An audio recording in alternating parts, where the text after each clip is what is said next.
Seahawks, coming off of an A.J. Barner touchdown and a Zach Charbonnet touchdown run. Kyler Murray in this first half had a have-to-forget. He had 2 interceptions, both of which he was targeting Marvin Harrison Jr., and one was completely Marvin Harrison Jr.'s fault. The ball was placed right in his hands, and he bobbled it, and then got drilled by a defender, and the ball popped into the air and intercepted by one of the Seahawks DBs.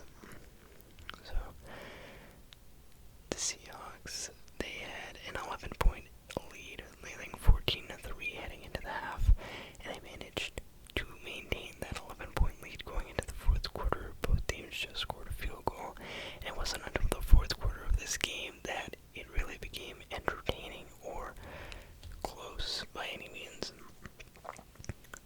Once the Seahawks got off to a 20-6 lead over the Cardinals, they finally leaned forward and started playing for real. Marvin Harrison Jr. had a bit of a bounce back in the fourth quarter. He got an excellent touchdown pass from Kyler Murray and showed even a little bit of emotion after the catch, just after the rough stretch of games he's been having. The Seahawks, they could have hit a field goal to make a 2-possession game, but Jason Myers was not able to connect the dots, and so the Cardinals, they were able to score again in a hurry, and they tied it up 20-20 with an Imani DeMarcado touchdown grab. Imani or Imari, I always forget.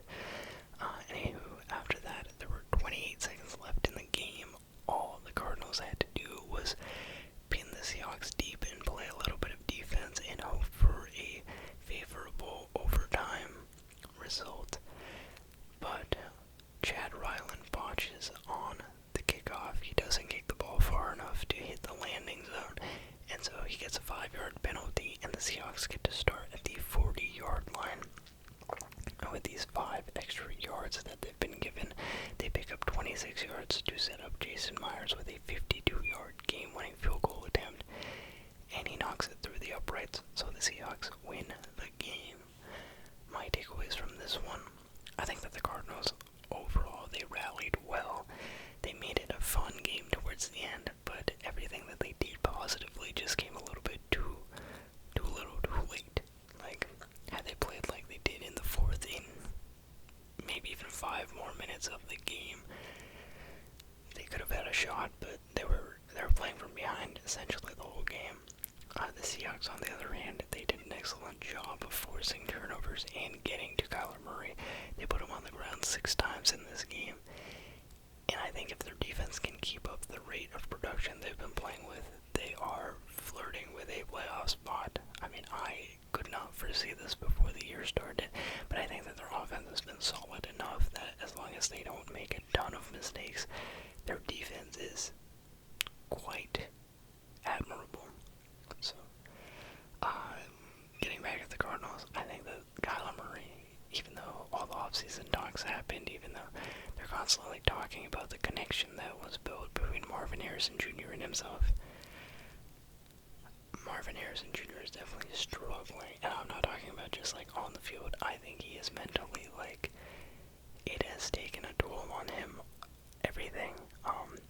You can tell there's a lot of weight on his shoulders, and he is being very hard on himself. I do think that it would be in everyone's best interest, if it's not already the case, that the Cardinals invest in like a therapist for the guy, just because,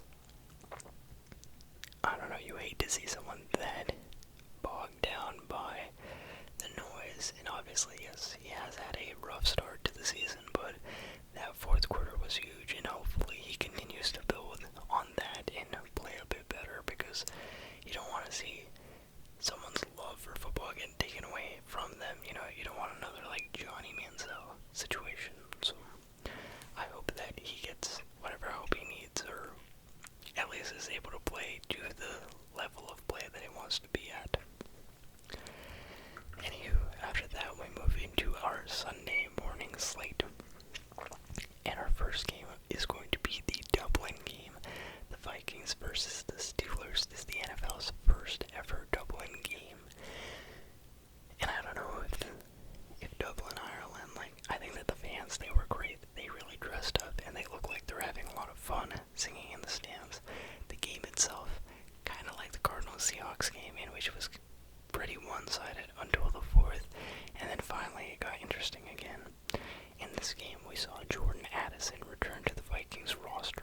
serving his 3-game suspension.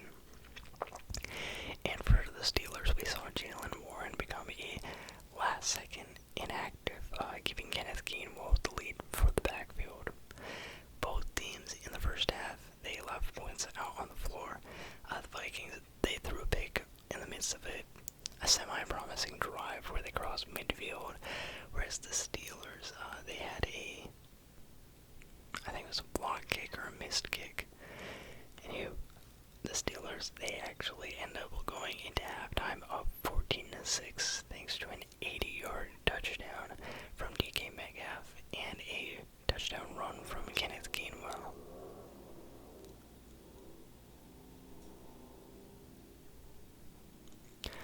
I think I'll leave that in. It's just some background, some ambiance. I don't know what that was. I think that was someone racing down the street. I have no clue. Anywho,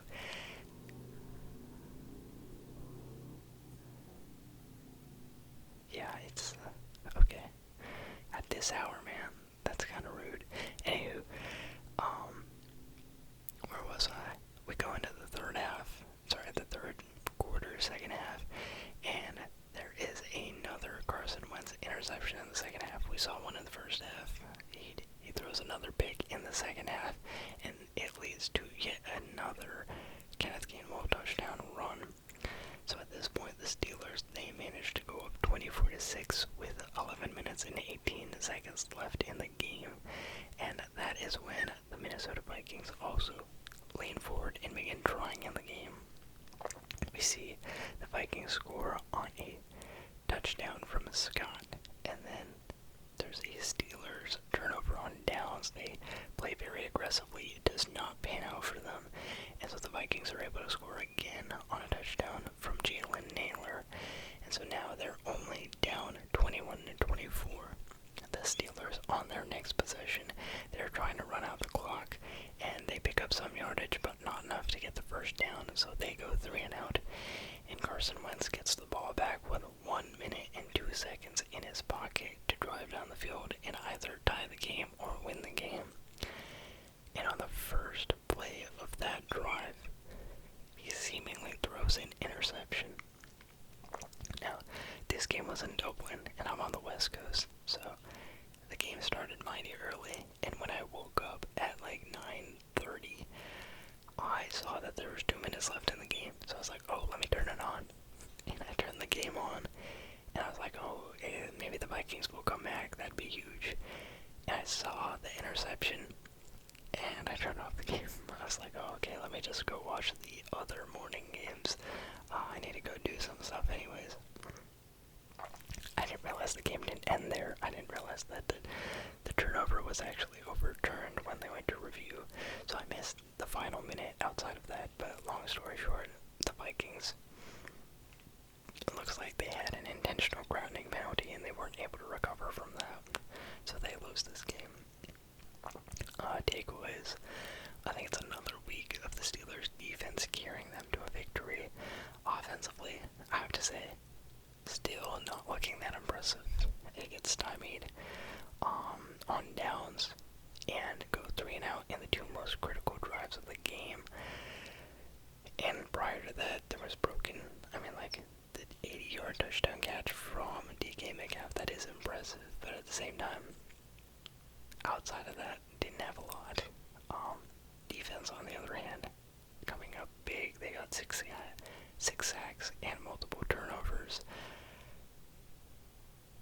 Steelers, if the defense can continue to play like this, they're in business, but I think they still need to improve the offense quite a bit.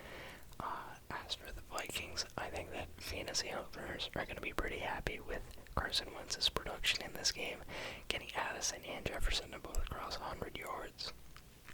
So they had productive days, but in terms of actual Vikings fans, probably not the most happy with 2, almost nearly 3 interceptions in this game.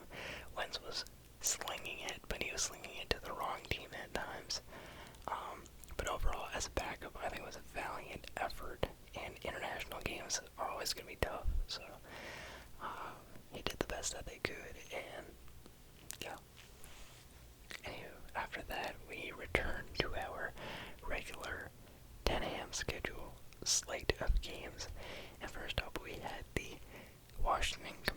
Commanders versus the Atlanta Falcons. Gene Daniels once again sat out for the Washington Commanders, leaving Marcus Mariota to start for a second straight week. The Falcons quickly got out to a hot start in this game. They took a 10-0 lead with a touchdown from Drake London. The Commanders were able to respond relatively quick, though, with a Luke McCaffrey touchdown grab, but the Falcons struck back again with a Bijan Robinson touchdown run. The game went into half with the Falcons leading 17-10, and then the Commanders cut it 13-17 at the start of the third, but the Falcons retook the lead in just 2 plays, one of them being a 69-yard catch and run from Bijan Robinson, where he got pulled down at the very end of it, and that led to a 70-yard Kyle Pitts touchdown grab. Both teams then took turns throwing interceptions, and the Commanders scored a field goal to cut it 16-24. The Falcons then scored again, this time from Tyler Algier to go up 31-16. At this point, 1 quarter left. It looks like the Falcons might be sitting pretty, but the Commanders open up the fourth with a Deebo Samuel touchdown grab, and they cut it back to a 1-score game. On the next drive, the Falcons do an excellent job of killing the clock, getting nearly 7 minutes of clock off the table, and they kick a field goal, so they make it a 10-point game with just 2 minutes left. The Commanders, they managed to get in the field goal range instantly, and they kick the field goal. There's 90 seconds left in the game. They go for the onside kick, but they don't recover, so they end up losing. Falcons take the lead, take the win, 34-27. And my takeaways from this game, I think that the Commanders would have won this had Gene Daniels and Terry McLaurin played. You're down 2 of your best pieces on offense. You've already lost Austin Eckler for the entire year. So all things considered, losing by 1 score, I don't think this is really that bad of a loss at all. You go 1-1 in the Marcus Mariota era so far, but I think that he's been giving you very impressive games. Like, you can't be too mad at his production. He has been solid. As for the Falcons, I have no idea what to do with this team. Like, they are so hard to predict, in my opinion. You go from scoring 0 against the Panthers to just everyone on the offense balling out this week. Like, they have such a high floor when they're actually playing correctly, and they have an incredibly low ceiling. Sorry, a low. I said that wrong. They have a high ceiling when everyone is playing correctly, and they have a low floor when they're not. So just extreme variance. Don't know what to do with them. Yeah. After that, we have the Chargers versus Giants game. Now, this was my lock of the week, and I unfortunately have suffered my first flawed prediction in my lock of the week. The Giants managed to pull off the upset with Jackson Dart in his NFL debut. They got it going quick with a Jackson Dart 15-yard touchdown run to open up the game. And the Chargers, they did not start well, and in fact quite slow. They had back-to-back punts and then an interception to round out their first 3 drives. The Giants getting the ball at the 7-yard line thanks to the interception return. They couldn't do much. They settled for a field goal, giving them just a 10-point lead. Then in the second quarter, both teams exchanged field goals, and the Chargers finally got on the board with a Quentin Johnston 36-yard touchdown. So the Giants led at halftime 13-10, still anyone's game. Second half, not too exciting. You got Giants punt, Chargers punt, Giants punt, Chargers interception, and then huge run back by the Giants on the interception sets up the Giants at the 3-yard line, and this time they are able to score with a Jackson Dart shuffle pass to the tight end Theo Johnson. Giants are now leading 21-10 after a successful 2-point attempt from Cam Scatabo. And the Chargers, with just 3 plays, managed to score a touchdown thanks to a 54-yard touchdown run by Omarion Hampton. After that, Giants punt, Chargers punt, Giants turn it over on downs, Chargers punt, and then Giants punt again. But at this point, the Chargers have 18 seconds, no timeouts, and they need to get into field goal range. They're down 3 points. And they just can't do it. I mean, there's just no time on the clock. They don't get any yardage on the first 2 throws. By the time they get the ball to Quentin Johnston, he's unable to get out of bounds. And so, game's over. The Giants hand the Chargers their first L. They collect their first victory. They ruin my eliminator series. I'm out. I am now out. I lose in week 4, but I'm okay with that. It's a lot better than last year when I lost in week 1, so I'll take it. And yeah, takeaways from this game. The Giants, obviously, they get their first win, but at what cost? I think that Jackson Dart, he definitely impressed in his debut, got the huge upset victory, turned a lot of heads. But you get the unfortunate news that Malik Neighbors has torn his ACL. He is done for the year. So you gain a new shiny young prospect and you lose your other one in the same game.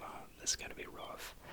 And then as far as Jackson Dart and his rushing ability, I think he's very talented. I like that he can pick up all the yards, and I like the way that he looked in this game. But he needs to take care of himself a bit better. The Giants' O-line is not going to protect him. He got sacked 6 times in this game, but the way that he is not sliding, the way that he's going headfirst into some of these tackles, he already had an injury scare in this game, had to leave. They had to check him out for a concussion, and obviously it was fine. He came back into the game, they ended up winning, but you don't want that for your rookie quarterback. If he's going to play the game for a long time, you do have to teach him how to navigate sliding and protecting himself. And, yeah, Chargers, the last couple of weeks they've been down. They managed to come back. They had the perfect opportunity for like 3 straight drives in the second half, and they just didn't. They punted and they punted. I mean, granted, they were put in really bad field positions. They were like at their own 3-yard line or at their own 7-yard line, and they would have had to go 90 plus yards, but offense just did not get it done when it mattered most, and you lose to a very easy opponent. So I think this is going to look like a black mark on the record. And yeah, I do think like Justin Herbert loses a bit of steam on what looked like an MVP campaign thus far. He has an okay game, but it's an embarrassing loss. So he slips a bit. Maybe he doesn't slip in the rankings, but no, I think he does, because other guys are just doing a bit better based on today's results. Anywho, after that, we've got a battle for the bottom of the AFC South between the Titans and the Texans, and this game was a snooze fest in the first half. The Texans, they end up leading going into halftime 6-0, but really it could have been 6-6 had the Titans not missed both of their field goal attempts. The Texans, they didn't get the yips from the Titans. They miss a field goal as well to start off the third quarter, and yeah, the Titans continue to do nothing, but finally in the fourth quarter, the Texans offense decides to wake up, and they end up winning this game 26-0, thanks to 2 Woody Marks touchdowns and a Jaden Higgins touchdown. Takeaways from this game: the Texans finally get the first win of the season, and I think they do it in pretty convincing fashion. Must be nice, not able to get any victories, but the first one that you do is a blowout. It reinstills some confidence in those group of guys and just the organization thinking that they can course correct their season, which they probably still can. You can't lose hope. Obviously, 3 straight losses to start the year puts you in a bad position, but it's not over till it's over. Just take it one week at a time. I also think that they found a lot of success running the ball with Woody Marks, and they should not give the ball to Nick Chubb anymore, because that obviously obviously seemed to help them a little bit in this game. As for the Titans, I think that Cam Ward summed it up pretty well in his post-game presser, where he just flat out said, like, look man, we are ass. And yeah, I couldn't have said it any better myself. I think he knows it, I know it, everyone knows it. Eventually they'll stop being it, but not right now. They got a lot to work through. On the bright side, though, I think that the O-line did play a bit better. They only allowed Cam Ward to get sacked twice. So, yeah, that's a plus. Anywho, with that, we move on to the Eagles versus Bucks game. And both of these teams are in search for a 4-0 start to the year. The Eagles, their special team unit, continues to dominate. You know how they won last week with the blocked field goal attempt return for a touchdown thanks to Jordan Davis. They do much of the same to start this game, blocking a punt and returning it for a touchdown. The Eagles then scored again pretty quickly with a Dallas Goedert touchdown catch. Then the game entered the second quarter. They were up 14-3, and they managed to score on another Dallas Goedert touchdown grab. Both teams traded field goals after that, and Philadelphia went in at halftime up 24-6. Big 18-point lead, 3-possession lead. But if you know anything about the Tampa Bay Buccaneers, they do not give up. They could fall down as much as you'd like, but they're still going to find a way to make it competitive towards the end of the game. So, start of the second half, the Eagles go out there and they get a 3-and-out. The Buccaneers, they get a great starting field position after a huge punt return, but they turn the ball over on downs, a little over-aggressive, and they just can't get it done. So the Eagles, they go 3-and-out again, and on the following drive, the Buccaneers benefit from a 77-yard catch and run touchdown from Emeka Egbuka. Perfectly thrown ball by Baker Mayfield, caught by Egbuka, and he disrespectfully walks backwards into the end zone. After that, you have the Eagles getting the ball back and going 3-and-out again. But this time, the Buccaneers, when they have the ball, they have a fumble thanks to Bucky Irving. So that gives the Eagles the ball with only 25 yards to go. They line up for the tush push, and they shock the Bucks by running it was fake tush push. It's actually like an end around to Saquon Barkley. He goes on the outside, walks into the end zone for a free touchdown. And then the Bucks, right after that, they score in just 4 plays. Thanks to a 72-yard Bucky Irving catch and run touchdown, he redeems himself after the fumble. The Eagles, surprise, surprise, they punt once again, and the Buccaneers score a field goal. The Eagles then get the ball once again and punt once again.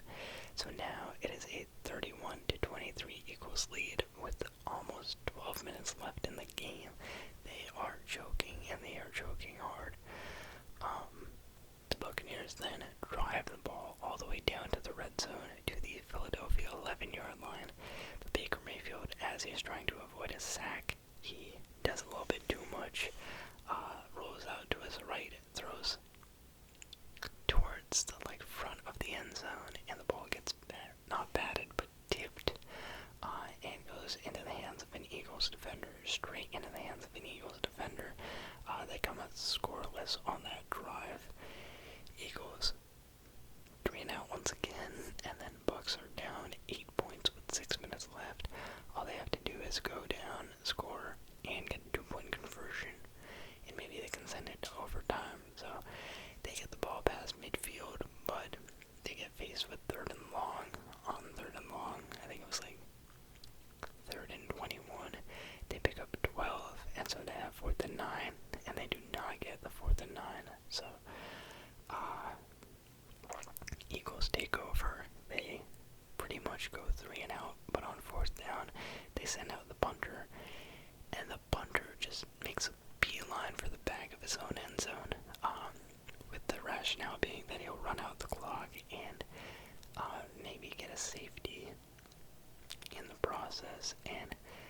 that's what happened. He ran straight back through the end of the end zone, and I think he did it too quickly.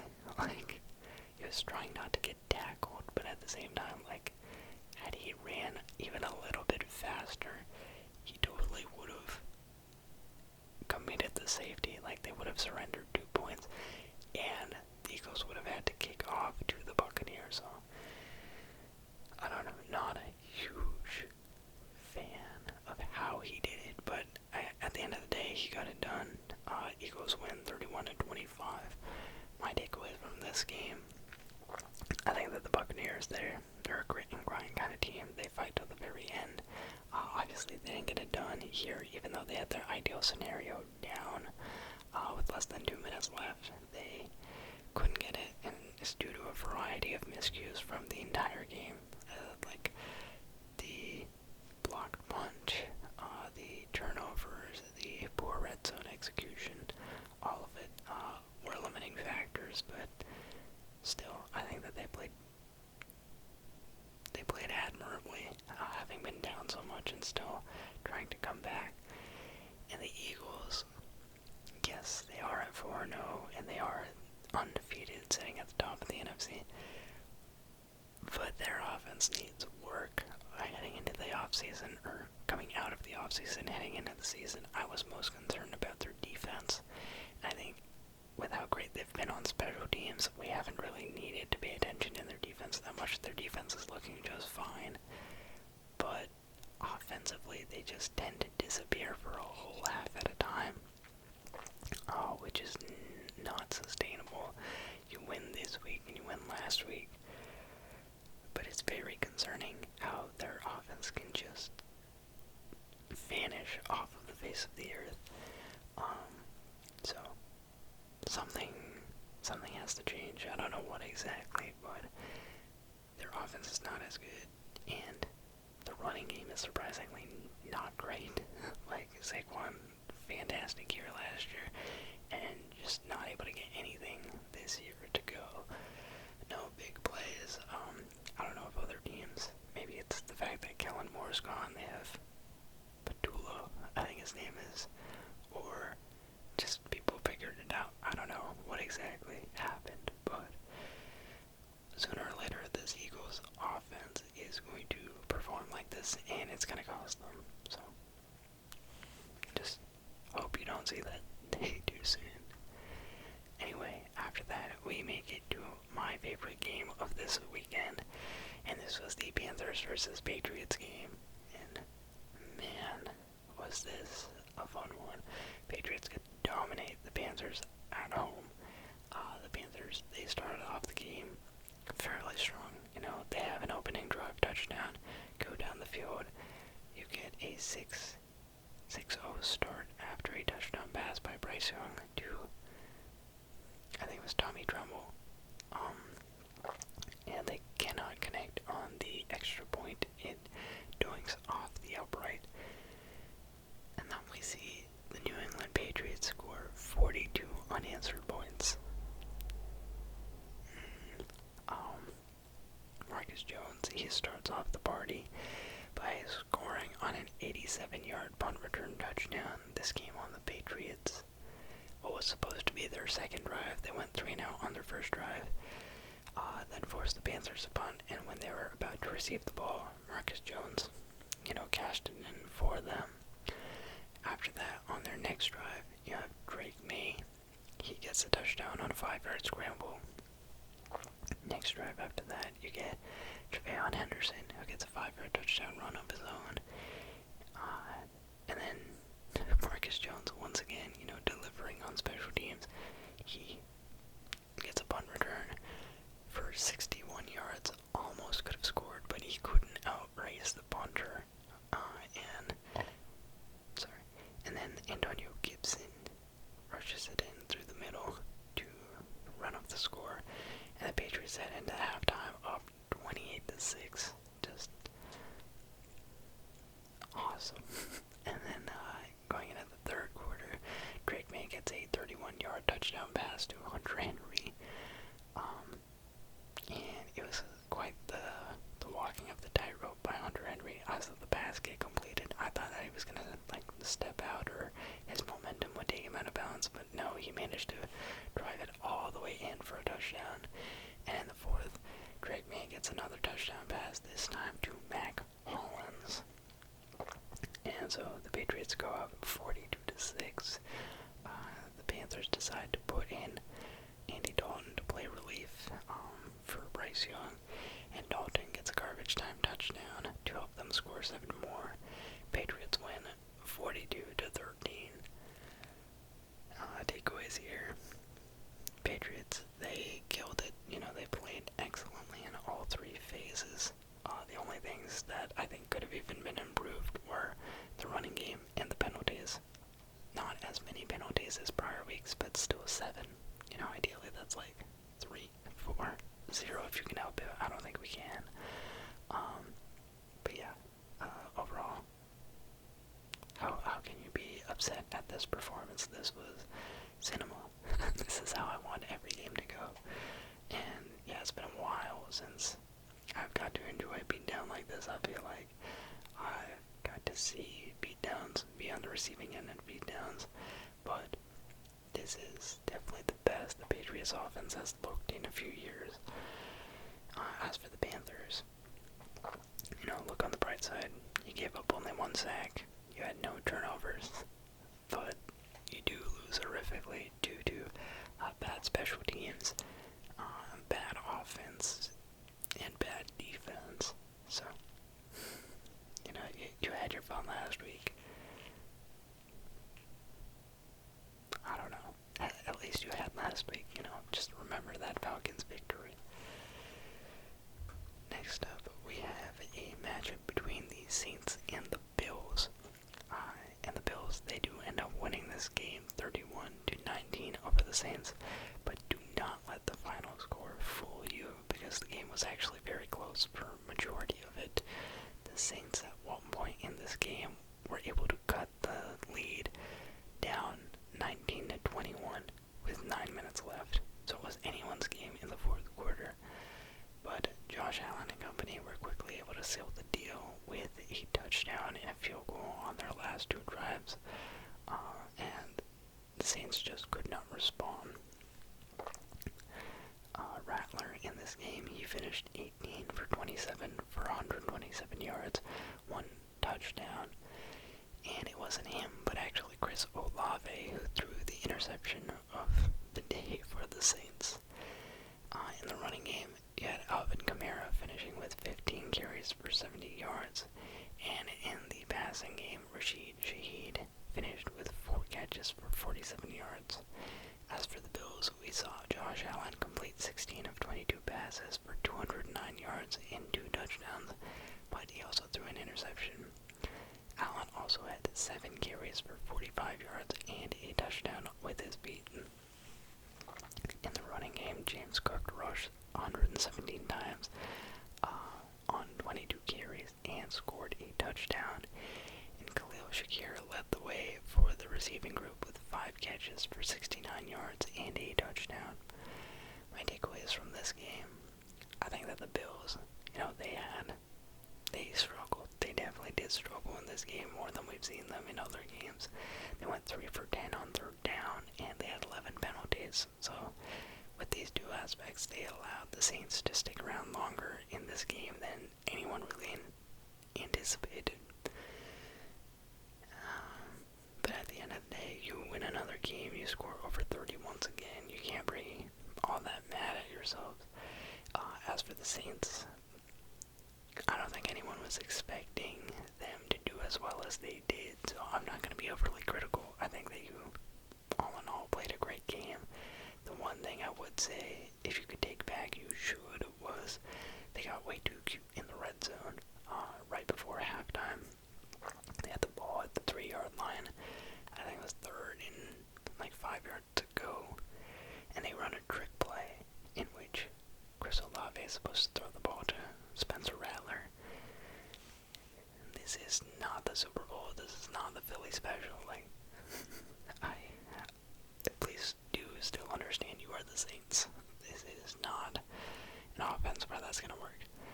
And yeah, had they gotten that, they would have gone into halftime up 17-0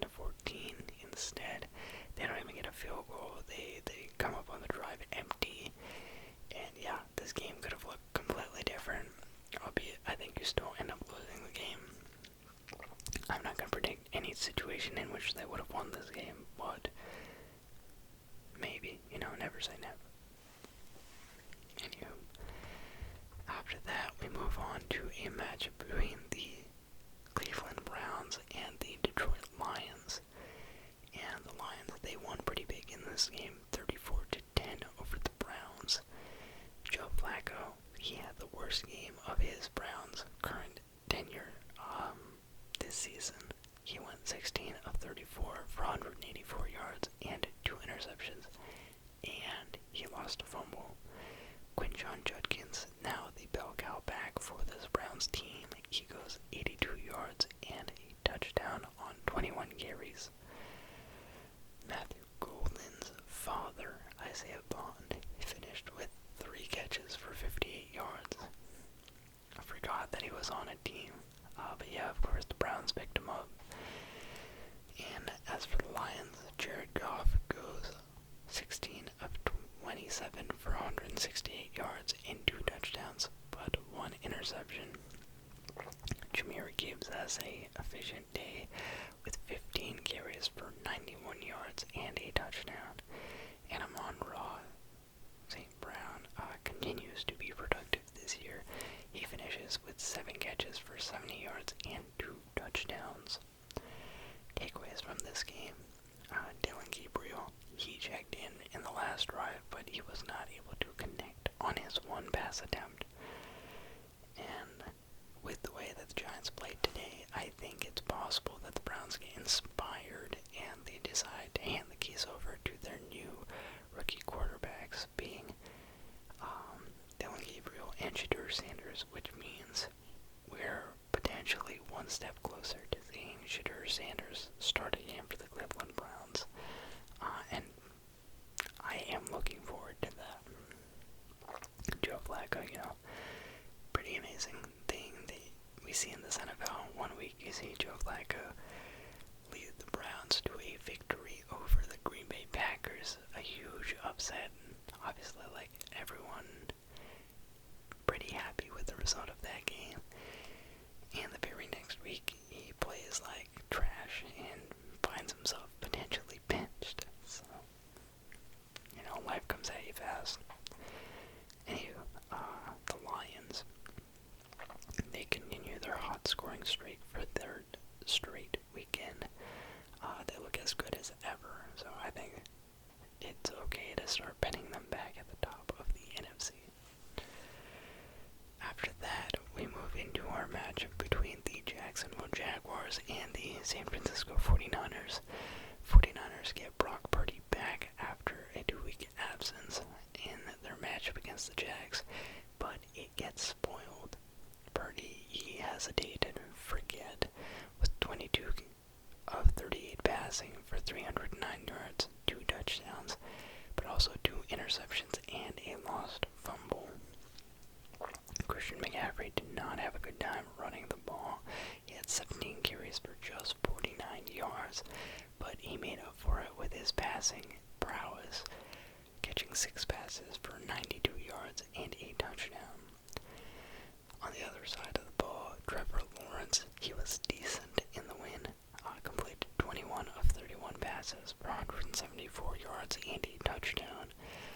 Meanwhile, Travis Etienne had a nice day, getting 19 carries for 125 yards and a score. And Brian Thomas Jr., a bit better, but still not amazing. He finishes the day with 5 catches for 49 yards. Takeaways from this game, gotta give credit where credit is due. The Jaguars on the special teams and defense, keys of the game here.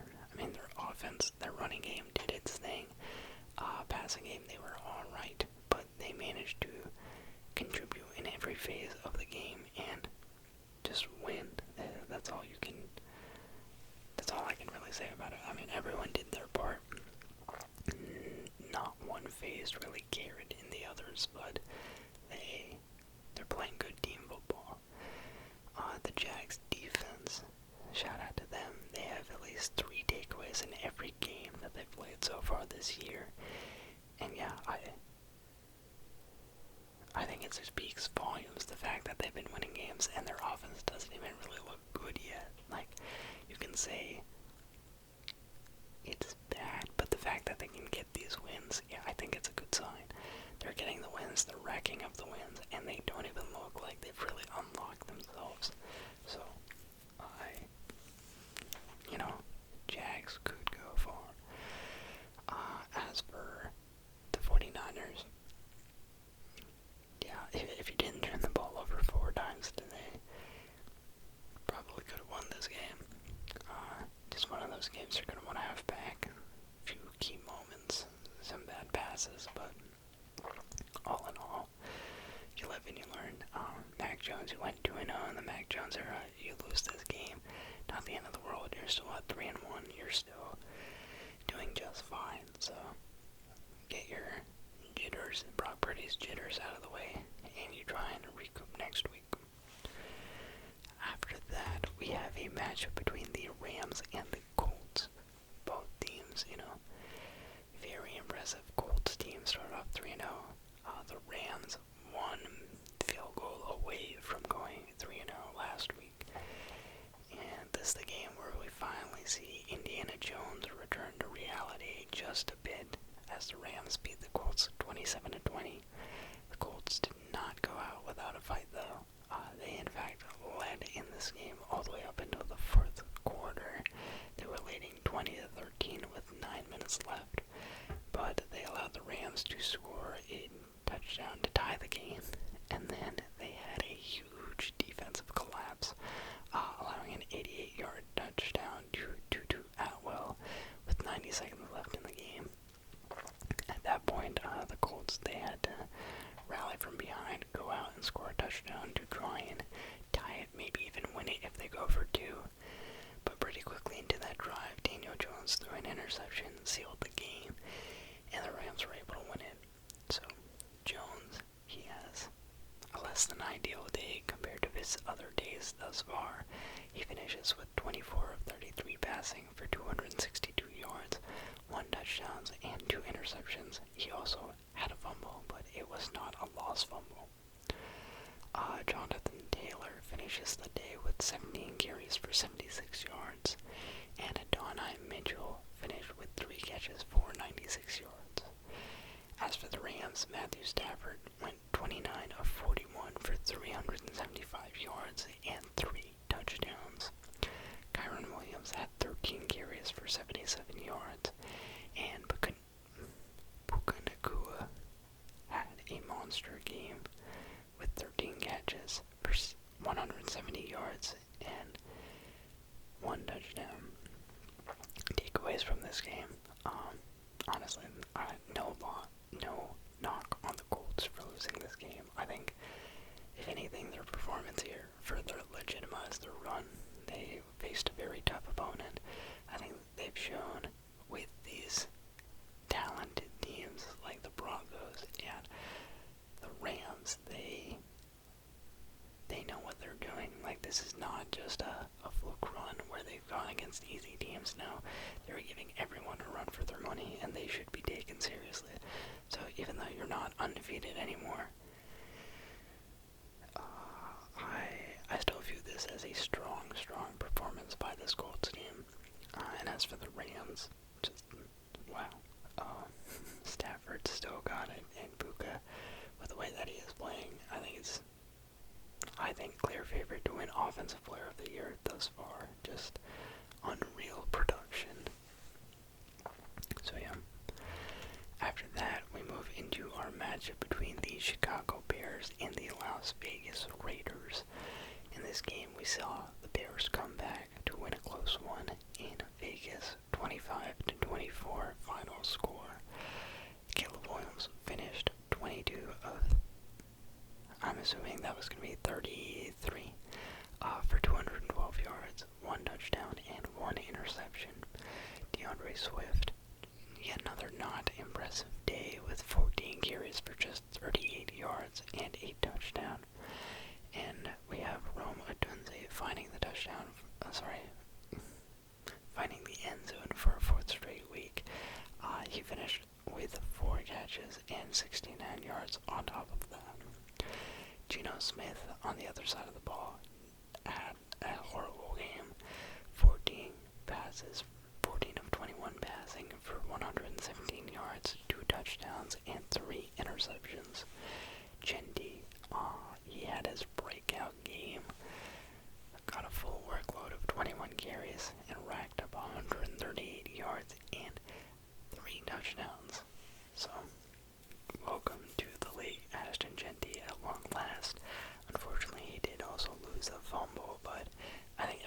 most that he did made up for it. And in the receiving game, Brock Bowers led the way with 5 catches for 46 yards. Takeaways from this one. Raiders, you've got to be pretty mad at yourselves for this one, because it's totally a game you can and probably should have won. You guys had 4 turnovers, but even then you still had a chance to win it. They were lined up to take a field goal with 54 seconds left, and the attempt got blocked. I don't know what is going on with the special teams units this year. So many games ending in a blocked field goal attempt, and we saw it again this week. So yeah, if you're the Bears, celebrate from the rooftops. This is probably the happiest you've been since you were 5-2 last year. And yeah, I mean, there are clearly still issues. You gotta improve in the red zone. And I do think it's probably in your best interest to trade for a real running back. DeAndre Swift, week in and week out, he was just putting up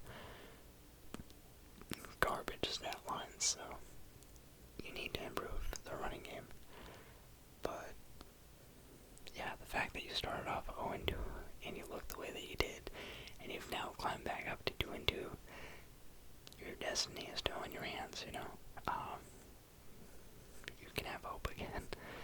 And yeah, the Raiders, don't beat yourselves up too much, you know. You can see you can lose a close game with a bunch of turnovers, like the Patriots did last week, and then you can still perform like the Patriots did this week. So don't beat yourselves up too much. Next week is a brand new week. You could do much better. After that, we have our second to last game.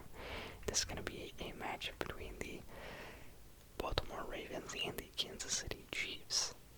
Ravens doing Ravens things. They get smoked by the Chiefs 37-20 and fall to 1-3 on the season. They start off the game strong with an opening drive touchdown, but then their next 3 drives, they had an interception, a punt, a turnover on downs, and then after that, a fumble.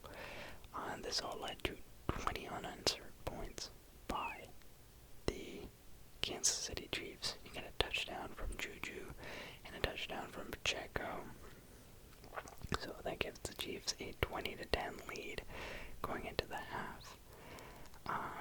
Second half, they continue to build their lead. They have a Tyquan Thornton touchdown. They now lead 27-10. Both teams trade field goals, and Lamar Jackson gets hurt on the final drive of the third quarter, so he exits the game. The entire fourth quarter, it's just Cooper Rush, and the game just gets further away, so the Chiefs end up winning it 37-20. Lamar, he finished 14 of 20 for 147 yards, 1 touchdown, and 1 interception. Justice Hill finishes as the lead rusher for the Ravens, 3 rushes for 76 yards and a touchdown. Zay Flowers, he has 7 catches for 74 yards. On the other side of the ball, we see Mahomes go full retro, 25 of 37 passes for 270 and 4 touchdown passes. Xavier Worthy, he finishes as both the rushing leader and the catching leader. He has 2 rushes for 38 yards and 5 catches for 83 yards. Takeaways from here. The Ravens, they always manage to forget how to play football when they're tasked with playing against the Chiefs. Like, sometimes it's very close, sometimes not very close. But I do think, regardless of situation, the Chiefs have proven that they have the Ravens' number. And at this point, it's kind of just sad. Like, I don't know how the Ravens are ever gonna get past the Chiefs. They just have to duck them. Like, there's no... I don't know when we're ever really gonna see them get over the hump. And yeah, it's just like the Ravens, they look great on paper heading into this season. They looked fantastic. But it's now been a full 2 weeks since Joe Burrow was ruled out for essentially the entire year. And the Ravens still have a worse record than the Bengals. That's bad, Because now you sit here in week 4 and you realize the Texans and the Ravens have the same record. And there are all these teams that are not very good. Like the Giants and the Ravens have the same record. Obviously, not gonna determine their entire season just based on these first 4 games, but you are in a battle. And yeah, as for the Chiefs, I don't know, man. I didn't think that just regaining Xavier Worthy was gonna fix their entire offense, and he did. You get him back, he is instantly contributing in both the run game and the passing game. Patrick Mahomes goes full MVP type performance again. That's all they needed. They just needed Xavier Worthy back, even if he's not fully healthy. And yeah, my biggest concern about this game was that the Chiefs were not going to be able to score enough points. That was my one critique. You're not going to be able to score enough points to match the Ravens, and they scored 37 points. So, credit to the Chiefs for rising up to the occasion. It wasn't like a fluke or anything like that. They just knew exactly what they needed to do, and they got it done. Yeah, they look absolutely fine, 2-2, but it doesn't really matter. They look dangerous, once again. What is new? Anywho, that brings us to our last game of the day. This was Sunday Night Football between the Green Bay Packers and the Dallas Cowboys. The Micah Parsons revenge game played at AT&T Stadium. And when this game started, the Packers were in complete control. They started off, got a touchdown in the first quarter. They're about to go 14-0 in the second. And the Cowboys come out, they block the extra point. And not only do they block it, they return it all the way to the opposing end zone for the 2-point safety. Or, I don't know. I think that's what it is. So the Packers, instead of being up 14-0, they're only up 13-2. Then the Cowboys, they take over, and they don't take over right then, but they get the ball, and with 5 minutes left in the fourth quarter, they finally start to get some traction. They get their first touchdown to make it a 13-9 game. Following drive, Packers, they lose the ball. Jordan Love gets stripped, and the Cowboys recover it. They are set up with a very short field and managed to score the touchdown. So all of a sudden, they were getting, routed. It looked like they were going to go down 14-0, but suddenly they are now up 16-13 going into the half. So everyone in the Cowboys locker room has to be stoked with what is going on. And then you come out in the second half and there is just no defense being played, like not by either team. It is just touchdown, touchdown, touchdown, touchdown, touchdown, touchdown, touchdown, touchdown, and finally it has to stop because there's no time left in the game. The Packers end up kicking a field goal to take it to overtime. In overtime, the Cowboys, they get the ball first, and they have one of the craziest catches to get into the red zone. Dak is like sprinting to his right, throwing basically at the 3-yard line, like he's throwing the ball out of bounds, but kind of within range for someone to go get it. Jalen Tolbert runs out of the end zone to the 3-yard line, and as like the sickest toe touch while falling out of bounds, I want like Jared Cook versus the Cowboys in the playoffs level toe touch grab.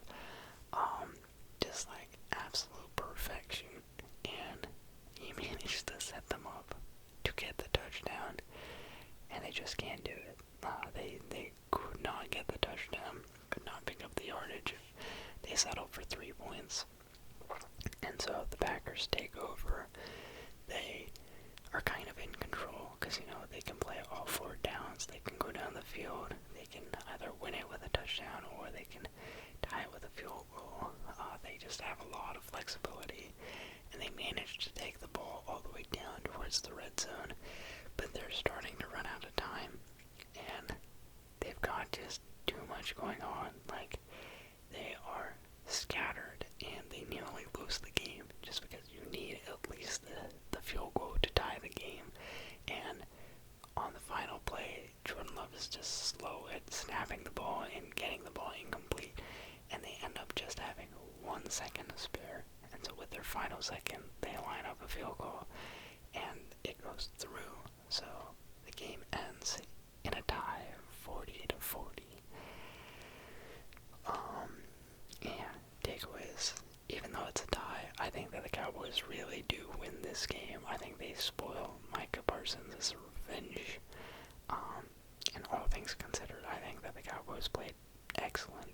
You know, you're down your best receiver, one of the best receivers in the league in CD Lamb, but your offense comes out and you torch one of the best defenses thus far in the season. You know, everyone's talking of the Packers defense, how good they've looked ever since they added Micah, how this team is like looking Super Bowl bound. Obviously they had a stunning upset loss last week, but I don't think anyone was really holding it against them. And even in that game, their defense was sensational. But the Cowboys, man, Dak, precision, money throws, and Pickens and Tolbert, they hauled in some of the most ridiculous catches I have seen. The George Pickens grab, in which, I think it was just outside the end zone, through 2 defenders. Like, I don't know how he managed to get that second toe down, but that was like, genuinely like one of the most impressive catches I have seen. And yeah, on the Packers side of the ball, Romeo Doubs with 3 touchdowns on the day. They couldn't do anything to stop him. And aside from that one fumble, Jordan Love was also excellent. You know, just great passing from both of these guys. Both of them did their job. Not a lot of defense going on in this game, and I think for the Cowboys, you don't really mind that. Like, obviously it's not good, but you hadn't played any defense so far in this season, so why would you expect that to change? They were going into this thinking like, yeah, we just have to keep up with them offensively. We're not going to be able to stop them. And they did. So huge props to the Cowboys offense.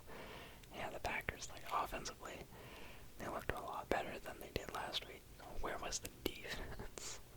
And yeah, you just know Jerry Jones has to be smiling about this, knowing that his team put up 40 on the Packers defense, and they also didn't give up the loss at home. So that maybe adds another like year to his life expectancy, which is like 3. And then yeah, unfortunately, just due to the tie, the Packers now lose their lead on the NFC North. They are now 2-1-1, whereas the Lions are 3-1. So the Lions retake the NFC North lead. And yeah, that is all. That is all of the action from Week 4 of the NFL between Thursday night and Sunday night. Thank you for watching.